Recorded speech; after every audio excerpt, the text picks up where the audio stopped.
Hello habit makers, and welcome to another episode of Habit Maker Mama YouTube. I'm excited to have you here today joining us so that we can discuss some tips to help you reduce screen time.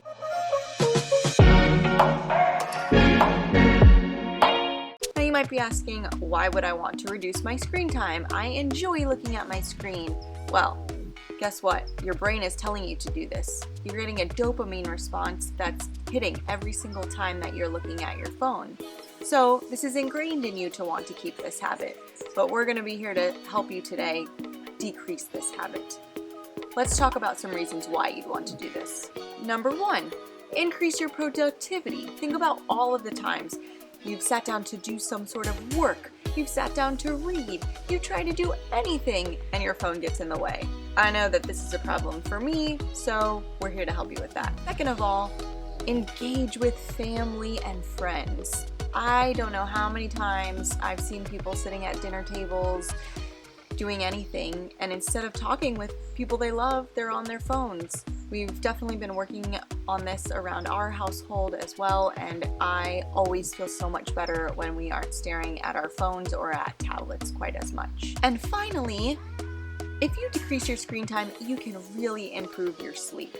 I don't know how many times I would sit at night and my phone would ding and I would answer it, look at it, do something with it, and then I had a hard time falling back to sleep. So as soon as I started to really work on my screen time tips, this helped my sleep greatly.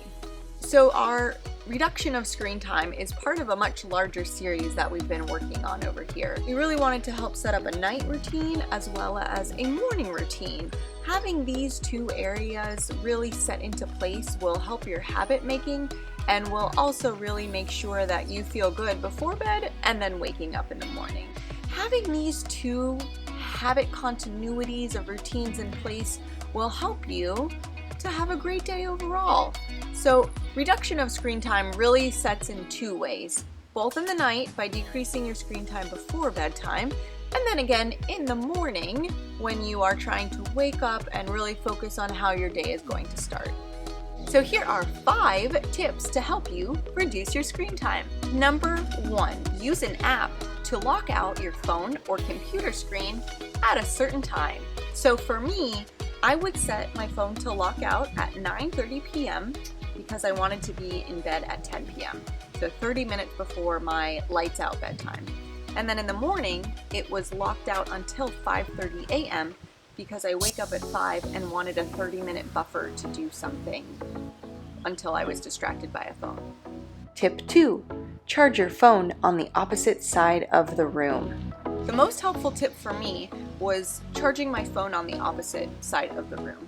It meant that I now had to take a physical action if I wanted to be looking at my phone in bed, and also precluded me from being able to look at the phone right next to me and just bring it into bed in the morning. I couldn't have that easy access that I normally would have. The next tip is to set downtime hours in your phone. Now, what a downtime hours means is that you cannot access certain apps. So for example, you could set downtime on, let's say, Instagram, Facebook. That way you wouldn't be distracted by the social media, but you could still access Google and your messages in case you needed to still do some sort of work.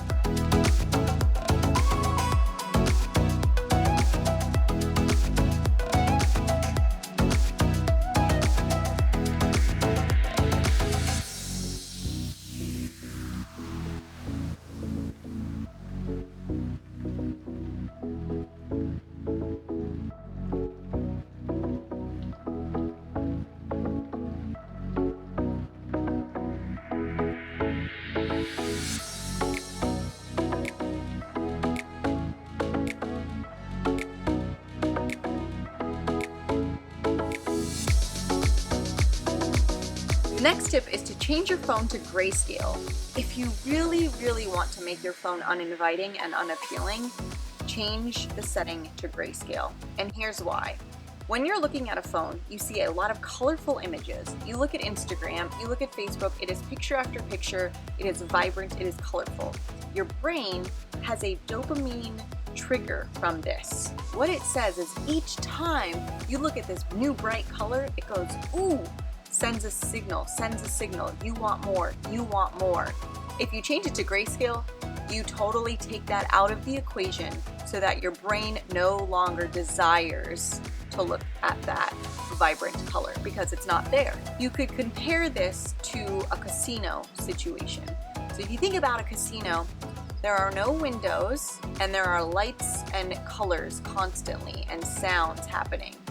The no lights is kind of messing with your circadian rhythm so that you don't get an external cue that it's time to go to bed. You're being asked to stay and play a slot machine or some sort of a game. Those lights and sounds, all of this is getting into dopamine. You hear, oh, somebody won. I could maybe win next. Same thing with a phone. You're looking at bright colors and you're blocking out a lot of the external cues that are coming. So you're not getting your body's natural response of, oh, I really need to turn this off and go to bed now. Turn off notifications or set your phone to do not disturb. So what this means is if you do not want to receive a notification that someone has sent you a text message or someone has sent you an email, you can turn that setting off within your phone. You can do this for every application that's in your phone. This will help you dictate when you want to look at your phone's applications and who is texting you and when they are texting you.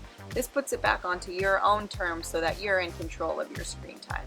So I have been now working on my screen time reduction before bed and after waking up for about 7 or 8 weeks now. And this has been really huge for me. I am strict in that when I am getting ready for bed, 30 minutes before I'm about to lie in bed, I do not look at my phone. And then 30 minutes upon waking up, I do not look at my phone with the exception of pressing off on the alarm. So setting up both this pre-bed routine and post-wake up routine has been pivotal for me to sleep better. I have been sleeping really well. Also, it helps that both of my children are sleeping a little bit better. Fingers are crossed, I probably just jinxed it for tomorrow, but hey, you know. So setting these up have really been helping my sleep improve. Secondly, I do feel right before bed in this 30-minute chunk is when I really am trying to focus on doing a few last-minute things. Washing my face, setting out all of my clothes for the next morning, preparing for what's ahead the next day.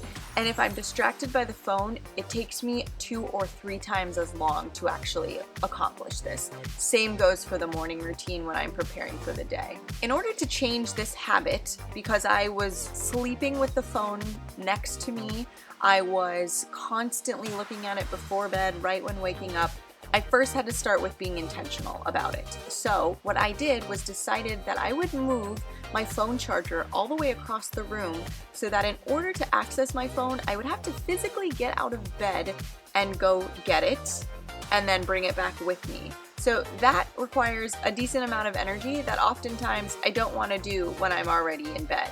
So that right there alone, put your phone charger across the room. That whole part of it right there was pretty much the game changer for me as far as being intentional about phone usage before and after bed or after wake up. So when I was thinking about why I actually cared about reducing this screen time, it really came for me down to the desire to want to be up in the morning to have some time to work out before my kids woke up. So for me, I'm still trying to decide what my most important habit is, but it's between sleep and exercise. I have always been a morning workout person. I love it. It makes me feel good to start my day. I wasn't doing that because I was not getting up early at all and missed that morning part of a routine for me. When I was thinking about why I really wanted to reduce screen time, for me it came down to, number one, in the morning, it is my uninterrupted time before kids go to sleep. So if I can block a 30-minute chunk of time that I'm not distracted by a phone, I can be much more productive in either exercising, reading, journaling, that I may or may not get throughout the day. Secondly, my willpower in the morning is much more strong because I haven't been using that willpower and I haven't fatigued that willpower muscle so much that I no longer have any desire to do something productive throughout the day. So for me, that morning time is sacred in being able to accomplish things without the distraction of a screen.